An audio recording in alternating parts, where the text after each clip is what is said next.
Vous allez bien? Alors dans cette vidéo, je vais vous montrer, je vais vous donner, partager avec vous un prompt qui va vous aider grandement à créer des articles de blog hyper optimisés SEO. SEO c'est quoi? C'est Search Engine Optimization, optimisation pour les moteurs de recherche. C'est toutes les pratiques et les recommandations pour faire en sorte que votre article soit bien digéré notamment par Google, parce que c'est le plus populaire, c'est le plus utilisé aujourd'hui.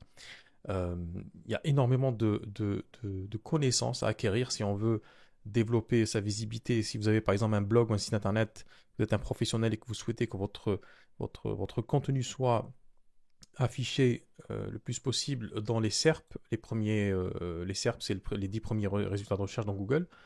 Eh ben, il faudrait voilà, forcément créer du contenu optimisé.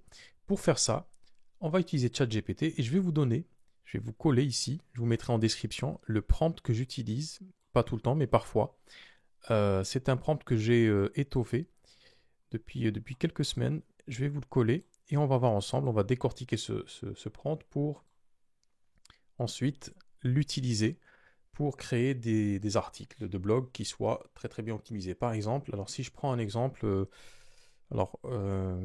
qu'est-ce qu'on peut choisir? Alors un truc un peu bateau, hein, comment perdre du ventre, voilà, comment perdre du ventre. On va prendre une expression clé de longue traîne, un peu avec plus de 4 mots.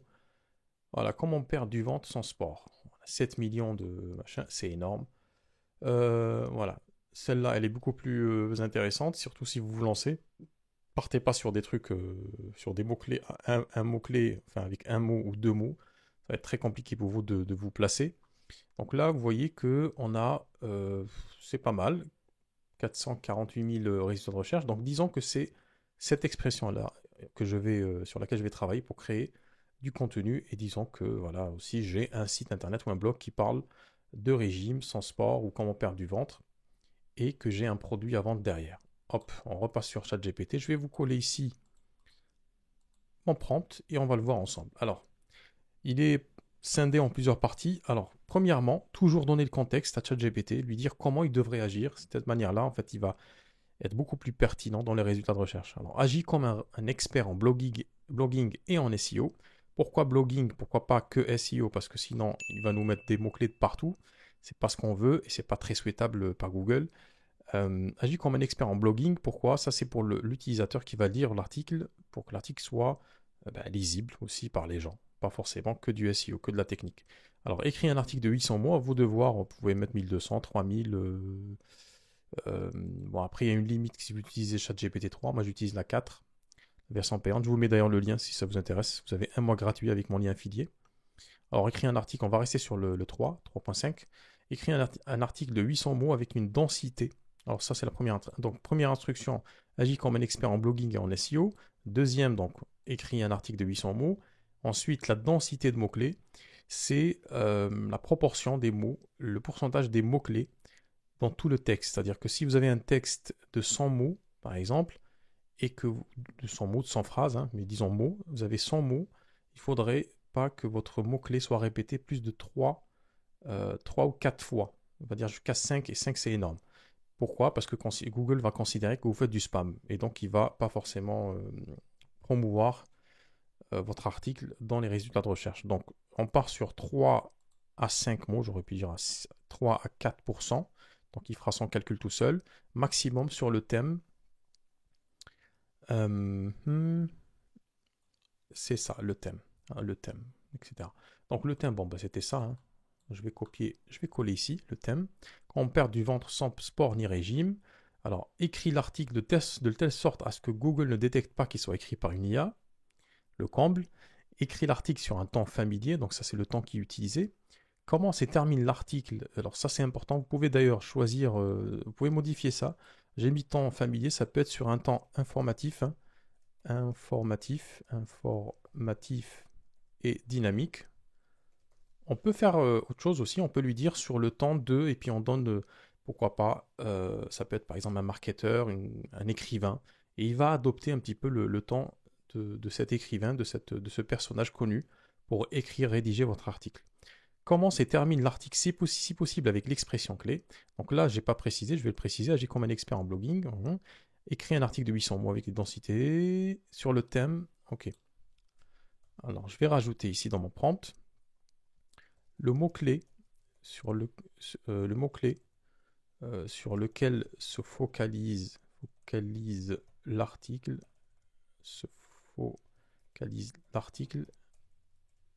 Et alors, il peut être différent de cette expression. Comment perdre du ventre.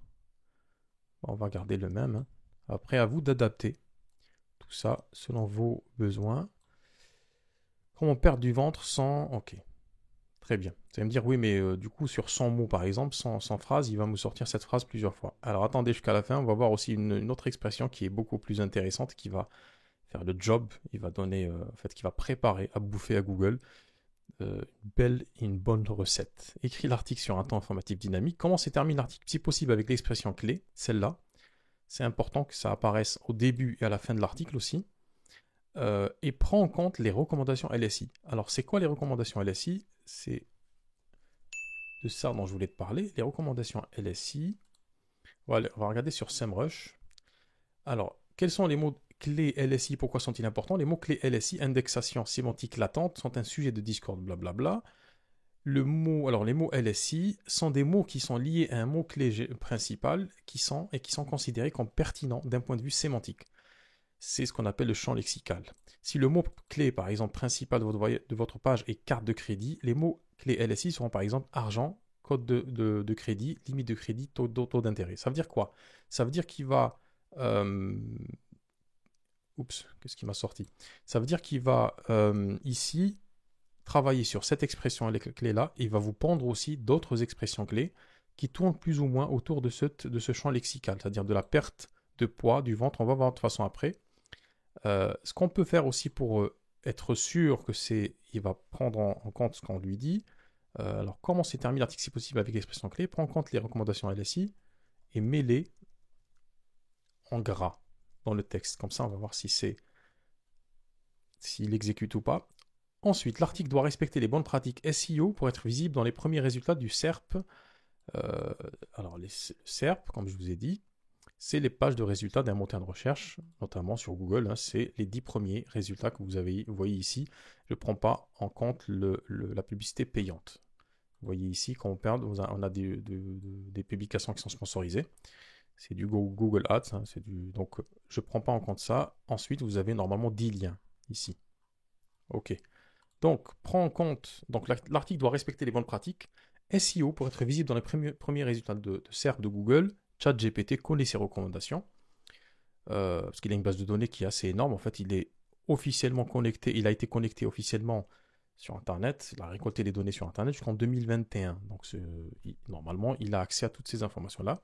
Ensuite, ça, c'est de la mise en forme. Scinde l'article en paragraphes distincts avec des titres attirants et optimisés avec le mot-clé principal, les mots-clés précités, ce mot-clé-là. On peut rajouter d'autres choses. On peut rajouter, par exemple, rajoute-moi à la fin une section FAQ, donc Frequent Asked Question, les questions, donc foire aux questions, pour agrémenter tout ça. Petite parenthèse, hein, comment perdre du ventre. Ce qu'on va faire, c'est que je vais vous montrer un truc, une petite astuce. Normalement, sur les résultats de recherche ici sur Google, vous avez toujours les questions. Ce que je vous conseille de faire, vous n'êtes pas obligé de le faire là. Ce que je vous conseille de faire, bon, de toute façon, dès que vous en ouvrez une, vous avez les questions qui s'ouvrent. Donc, c'est les questions les plus posées sur cette thématique-là. Ce que je vous conseille de faire, si vous voulez aller beaucoup plus loin, c'est que vous copiez tout ça et vous lui dites ici, j'aimerais que tu répondes, que tu inclues la réponse à ces questions dans mon article, ou sinon, à la fin, termine avec une foire aux questions FAQ en répondant à ces questions-là. C'est très très intéressant en termes de référencement parce que c'est ce que cherchent les gens.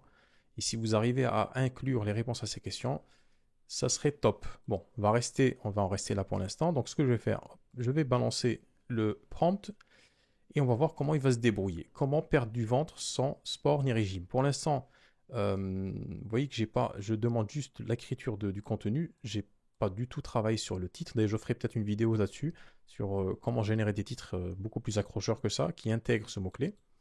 Alors, avoir un ventre plat et tonique est un objectif que beaucoup de gens souhaitent atteindre. Cependant, la perspective de se lancer dans des séances d'entraînement, vous voyez que entraînement intense, alors entraînement, régime, tout ça c'est du champ lexical, c'est du LSI. tourne autour. Voilà. Découvrez maintenant comment perdre du ventre sans sport ni régime. Donc il a intégré ici. On voit qu'il a fait le job. Le pouvoir de l'alimentation équilibrée, l'alimentation, etc.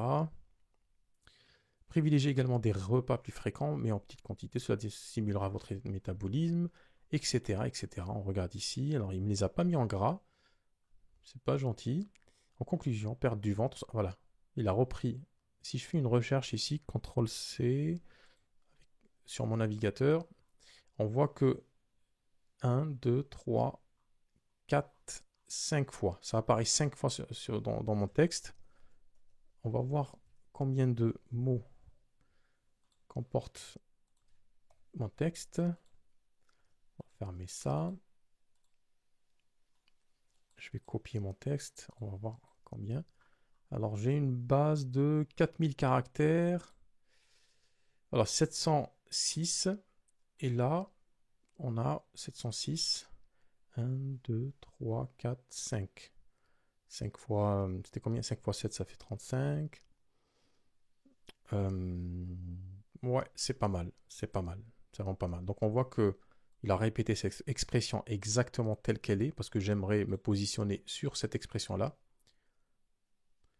Et ensuite, il a créé du texte qui répond à ses recommandations LSI.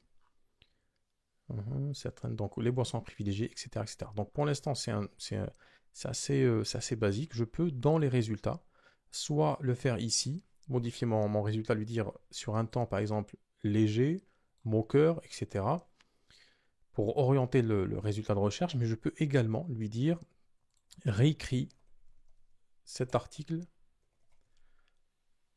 en, en adoptant le temps de Robert Cialdini, qui est un psychologue américain. Je l'ai bien orthographié, on est bon. Alors, avec une pointe d'humour. Donc, il va réécrire tout ça. J'aurais pu d'ailleurs l'intégrer ici dans mon prompt, ici. Et je peux aussi intégrer dans mon prompt à la fin, au début, surtout à la fin, lui dire donne-moi 5 titres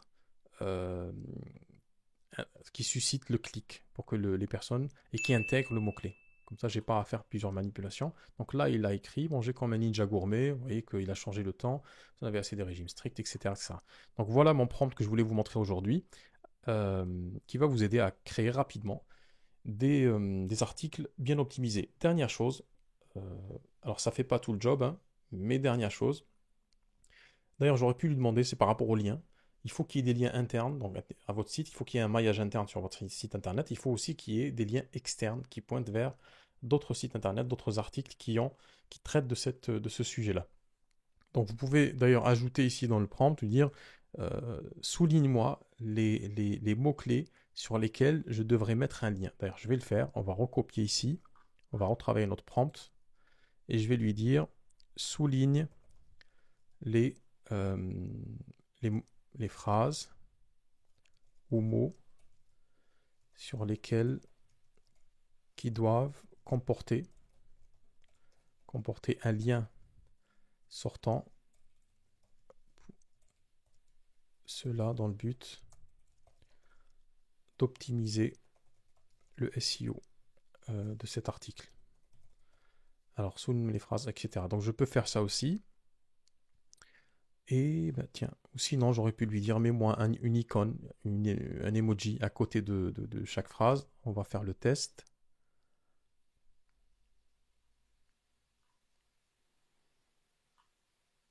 Alors pour l'instant, il souligne pas. Alors est-ce qu'il souligne d'habitude? Non.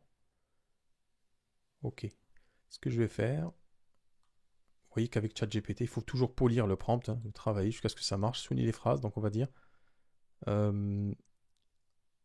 mais une emoji d'étoile avant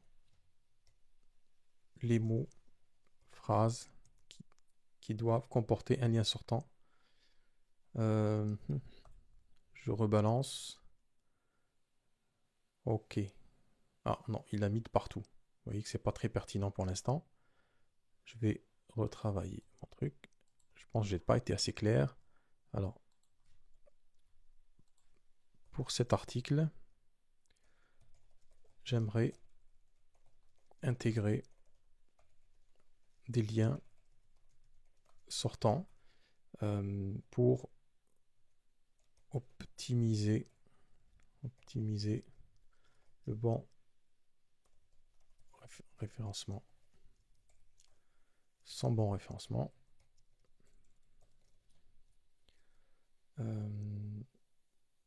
Ajoute une icône à côté de ces liens pour que je puisse les identifier dans le texte.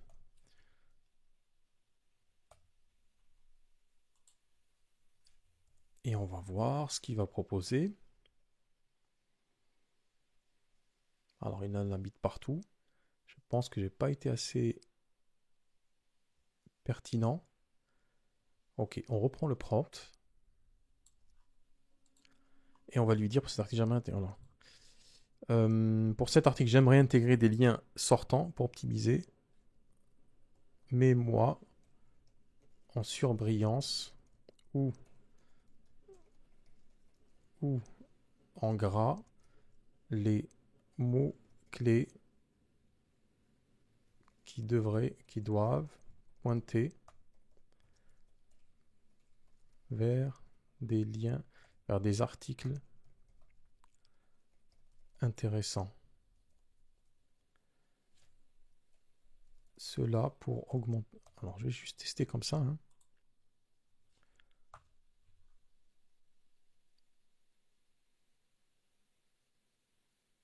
Ok.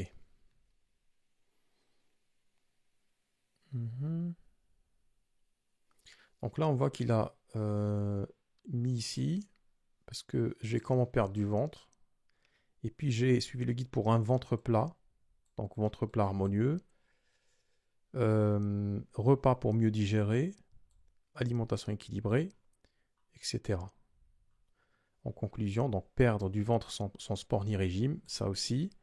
Et puis j'ai mettez les pratiques d'aujourd'hui, observez les résultats positifs sur votre silhouette. Celui-là n'est pas pertinent. Donc à vous de travailler le prompt jusqu'à arriver. Alors peut-être que je l'ai mal tourné. Dites-moi en commentaire d'ailleurs comment vous tourneriez ce prompt-là pour avoir plus de résultats pertinents. Déjà avec cette partie-là, vous êtes capable de créer une multitude d'articles très rapidement et de les poster sur votre blog. Merci d'avoir regardé cette vidéo. Avant de terminer, petit pouce bleu sur la vidéo. Et puis, n'oubliez pas de vous abonner, d'activer la cloche pour recevoir tous les conseils sur l'utilisation de ChatGPT. Et surtout, dites-moi en commentaire comment vous travaillez avec ChatGPT pour faire avancer votre référencement ou la visibilité de votre site internet ou votre blog. Merci d'avoir regardé cette vidéo. Je vous dis à très bientôt. Ciao!